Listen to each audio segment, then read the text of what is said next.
India TV YouTube channel को subscribe करें और बेल आइकन दबाएं। अफगानिस्तान की राजधानी काबुल में एक बार फिर से तालिबानी आतंकियों ने धमाके किए हैं और इस बार निशाना अफगानिस्तान के रक्षा मंत्री को बनाया गया। हमले के बाद एनकाउंटर में 4 आतंकियों को मार गिराया गया। रक्षा मंत्री तो बच गए, लेकिन जिस तरह से हाई सिक्योरिटी ग्रीन जोन में हमला हुआ है उससे अफगानिस्तान हिल गया है। अब अफगानिस्तान यूनाइटेड नेशंस से देश को बचाने की अपील कर रहा है, नाटो से मदद की मांग कर रहा है और पूरे विश्व को पाकिस्तान का प्रोपेगेंडा समझाने की कोशिश की जा रही है। साथ ही अफगानिस्तान ने अब यूएन सुरक्षा परिषद की इमरजेंसी मीटिंग बुलाने की भी मांग की है। और ग्राउंड जीरो से देखिए काबुल में कल हुए आतंकी हमले की इंडिया टीवी के डिफेंस एडिटर मनीष प्रसाद की ये एक्सक्लूसिव रिपोर्ट।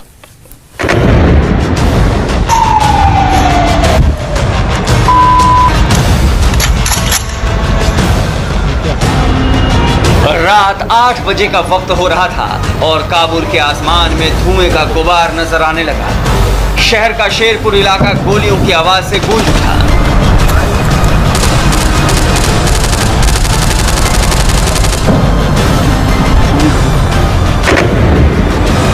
एक के बाद एक 3 बम धमाकों के बाद इलाके में तबाही और दहशत की जो तस्वीर थी वो इस इलाके में रहने वाले लोगों ने पहले कभी नहीं देखी थी।